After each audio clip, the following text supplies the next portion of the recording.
உலகக் கோப்பையில் திடீர் மரணம், அதிர்ச்சியில் கிரிக்கெட் உலகம். இசான் கிசான் அடித்த சிக்ஸர், களத்திலேயே பறிபோன உயிர். T20 உலகக்கோப்பை தொடருக்கு வந்த மிகப்பெரிய சிக்கல் தொடர்ந்து நடைபெறுமா அல்லது உலகக்கோப்பை தொடர் தள்ளி வைக்கப்படுமா? கதிகலங்கி நிற்கும் ரசிகர்கள். அதாவது T20 உலகக்கோப்பை தொடர் இப்போது தொடங்கிவிட்டது. இந்த தொடரை பொறுத்தவரையில் மற்ற அணிகளுக்கு எப்படியோ தெரியலங்க. ஆனால் இந்திய அணியை பொறுத்தவரையில் இந்த உலகக்கோப்பை தொடர் என்பது மிகப்பெரிய லாபமாகத்தான் இருக்கப் போகிறது. ஏனென்றால் இந்த உலகக்கோப்பை தொடர் இந்தியாவில் வைத்து நடைபெறுகிறது. இந்தியாவிலும் இலங்கையிலும் என 2 நாடுகளிலும் இந்த தொடர் நடைபெறுகிறது. ஆனாலும் இலங்கை அணியை பொறுத்தவரையில் எப்போது ஜெயசூர்யா, சங்ககாரா, ஜெயவர்தனே, மலிங்கா உள்ளிட்டவர்கள் இலங்கை அணியிலிருந்து ஓய்வை அறிவித்தார்களோ அதிலிருந்தே இலங்கை அணி கத்துக்குட்டி அணியாக மாறிவிட்டது.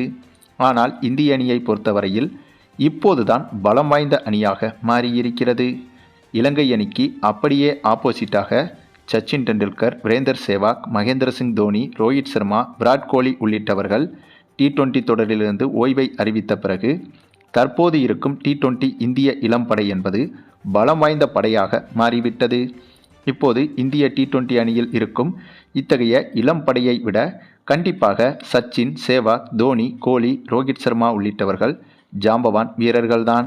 ஆனால் சமீபகால கடந்த 6 மாதம் முதல் 1.5 வருடம் வரையிலான இந்திய இளம் T20 அணியை எடுத்துக்கொண்டால் ஈவு இரக்கமே இல்லாமல் அதிரடியில் மிரட்டி வருகின்றனர். குறிப்பாக அபிஷேக் சர்மாவை சொல்லலாம். கடந்த 1.5 வருடமாகவே இவரின் ஆட்டம் என்பது கிரிக்கெட் விதிமுறைகளையே மாற்றி வருகிறது. ஏனென்றால் போட்டியின் முதல் பந்திலேயே இவர் சிக்ஸர் அடித்து கிரிக்கெட் விதிமுறைகளை உடைத்து வருகிறார். வீரேந்தர் சேவாக்கை பொறுத்தவரையிலும் கூட போட்டியின் முதல் பந்தை அதிரடியாக அடிக்கக்கூடியவர்.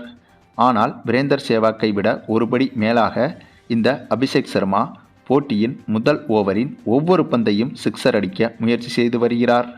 வழக்கமாக கிரிக்கெட் விதிமுறைகளில் ஒரு பேட்ஸ்மேன் களமிறங்கி ஒரு சில பந்துகளை எதிர்கொண்ட பிறகுதான் அதிரடியாக விளையாடத் தொடங்குவது வழக்கமாக பின்பற்றப்படுகிறது. ஆனால் இப்போது இருக்கும் இளம் இந்திய படையை எடுத்துக்கொண்டால் அபிஷேக் சர்மாவாக இருக்கட்டும், அதனைத் தொடர்ந்து திலக் வர்மாவாக இருக்கட்டும், இப்போது இசான் கிசான், ரிங்கு சிங், சிவம் தூபே, சூரியகுமார் யாதவ், ஹார்திக் பாண்டியா என இவர்கள் அனைவருமே பேட்டிங் செய்ய களமிறங்கிய முதல் பந்தையே சிக்ஸருக்கு அடிப்பதில் மும்முரம் காட்டி வருகின்றனர். இதனால்தான் அப்போது இருந்த இந்திய அணியை காட்டிலும் இப்போது இருக்கும் இந்த இளம் இந்திய படைக்கு பயம் என்பது துளி கூட கிடையாது. அந்தளவுக்கு அதிரடியாக விளையாடி வரும் இத்தகைய இளம் படைக்கு இந்த T20 உலகக்கோப்பை தொடர் என்பது கூடுதல் சாதகமாக மாறியிருக்கிறது. ஏனென்றால் இந்த போட்டி இந்தியாவில் வைத்து நடைபெறுகிறது. ஆகவே நிறைய கிரிக்கெட் விமர்சகர்களின் கருத்தாக இருப்பது என்னவென்றால் இந்த உலகக்கோப்பையை, அதாவது இந்த T20 உலகக்கோப்பையை இந்திய அணிதான் கைப்பற்றும் என்று இப்போதே கூறி வருகின்றனர். அந்தளவுக்கு தற்போது இருக்கும் இந்திய அணியை எடுத்துக்கொண்டால் அபிஷேக் சர்மாவில் தொடங்கி கடைசியாக பேட்டிங் செய்ய களமிறங்கும் அக்சர் படேல் வரையிலும் அதிரடியில் மிரட்டி விடுகின்றனர். அதற்கு ஒரு உதாரணம்தான் கடைசியாக நடைபெற்று முடிந்த நியூசிலாந்துக்கு எதிரான T20 தொடர். இந்த நியூசிலாந்துக்கு எதிரான T20 தொடரில் ஒரு போட்டியில் இந்திய அணி 271 ரன்கள் வரை எடுத்திருந்தது. அந்தளவுக்கு இந்திய அணியின் தற்போதைய பேட்டிங் என்பது விஸ்வரூபமாகவே இருந்து வருகிறது. இந்திய அணியின் இந்த விஸ்வரூப அதிரடி பேட்டிங் என்பது தற்போது இந்திய அணிக்கே யமனாக மாறிவிட்டது என்றுதான் சொல்ல வேண்டும். ஏனென்றால் இந்திய அணியின் இப்படிப்பட்ட ஒரு அதிரடி என்பது கிரிக்கெட் வீரர் ஒருவரின் உயிரையே தற்போது பறித்துவிட்டது. ஆமாங்க, இந்த T20 உலகக்கோப்பை தொடர் இப்போது தொடங்கியிருக்கிறது. இந்த தொடரில் மொத்தமாக 20 அணிகள் பங்கு பெறுகிறது. அதிலும் குறிப்பாக இந்த தொடரில் பாகிஸ்தான் அணி விளையாடுகிறது. அதாவது இந்தியா பாகிஸ்தான் அணிகள் இந்த தொடரில் கிட்டத்தட்ட 2 முதல் 3 போட்டிகள் வரை விளையாடப் போகிறது. ஆகவே தற்போது இருக்கும் இந்திய அணி செம்ம ஃபார்மில் இருப்பது இந்திய அணிக்கு ஒரு ப்ளஸ்ஸாக இருந்தாலும், அதே சமயம் இந்த உலகக்கோப்பை தொடர் இந்தியாவில் வைத்து நடைபெறுவது இந்திய அணிக்கு மற்றொரு ப்ளஸ்ஸாக இருக்கிறது. அதே சமயம் இந்த உலகக்கோப்பை தொடரில் பாகிஸ்தான் அணி இந்திய அணியிடம் சிக்கியிருப்பது இந்திய அணிக்கு மிகப்பெரிய ப்ளஸ்ஸாக பார்க்கப்படுகிறது. ஏனென்றால் பாகிஸ்தான் அணியை பொறுத்தவரையில் இந்திய அணியிடம் உலகக்கோப்பை தொடரில் தொடர்ச்சியாக தோற்று மட்டுமே வருகிறது. அதுவும் இந்த தொடர் என்பது இந்தியாவில் வைத்து வேறு நடைபெறுவதால் கேட்கவே வேணாங்க.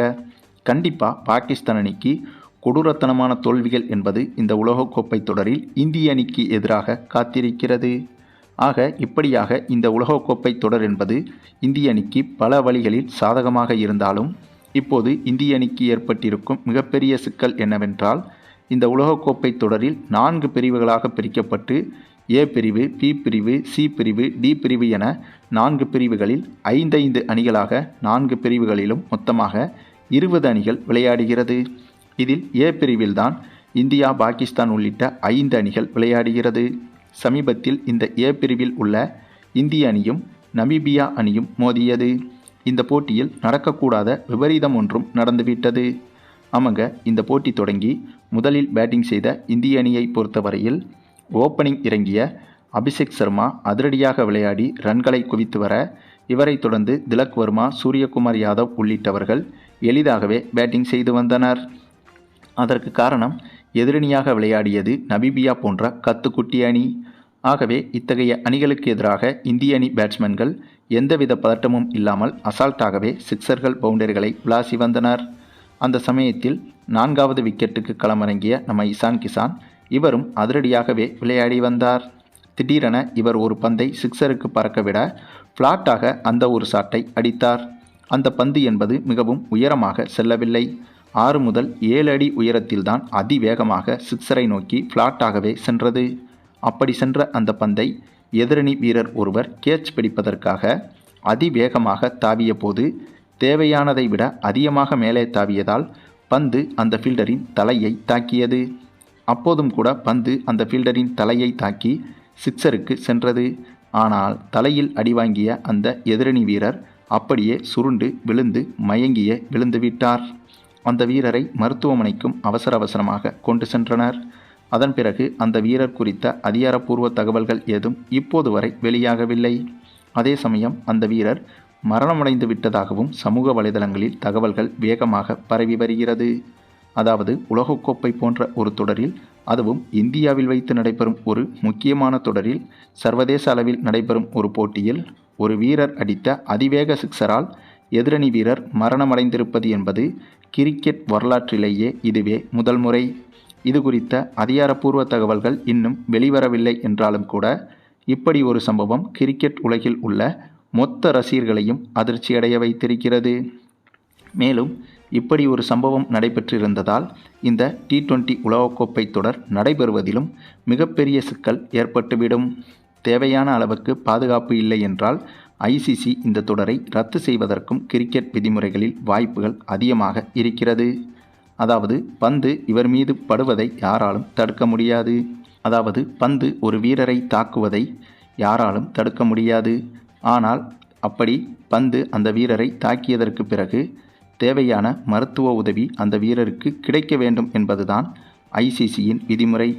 அப்படிப்பட்ட விதிமுறை இந்த இடத்தில் இந்திய அணியால் கொடுக்க முடியவில்லை என்ற அந்த ஒரு சம்பவம் இந்த தொடரை தொடர்ச்சியாக நடைபெறுவதற்கு மிகப்பெரிய சிக்கலாக மாற்றிவிடும். ஆக மொத்தம் இந்திய அணியின் தற்போதைய இளம் அதிரடி வீரர்களின் அதிரடி என்பது இந்திய அணிக்கு மிகப்பெரிய பலமாக மாறி வந்தாலும் கூட இதுபோல சில சிக்கல்களையும் ஏற்படுத்தி விடுகிறது. அதுவும் மற்ற அணிகளை எல்லாம் அதிரடியாக விளையாடுங்கள் என்று ரசிகர்கள் தூண்டிவிடுவார்கள். ஆனால் இந்திய அணியின் இத்தகைய செயல்களை பார்க்கும்போது உங்களது அதிரடியை தயவு செய்து குறைத்து கொள்ளுங்கள் என்றுதான் சொல்ல தோன்றுகிறது. அந்தளவுக்கு இந்திய அணியின் இளம் அதிரடி பேட்ஸ்மேன்கள் என்பது கண்ணு மூக்கு தெரியாமல் அதிரடியில் பின்னி பெடலெடுத்து வருகின்றனர். சரி, நீங்கள் சொல்லுங்கள், தற்போது இருக்கும் இத்தகைய அதிரடியான இளம் படை என்பது இந்த உலகக்கோப்பை தொடரை இந்திய அணிக்கு பெற்றுக் கொடுக்குமா என்பதை பற்றி உங்களுடைய கருத்துக்களையும் கமெண்டில் தெரிவிங்க. மேலும் இந்த வீடியோ பிடிச்சிருந்தா லைக் பண்ணுங்கள், மற்ற அனைவருக்கும் ஷேர் பண்ணுங்கள், மறக்காமல் நம்ம சேனலை சப்ஸ்கிரைப் பண்ணுங்கள்.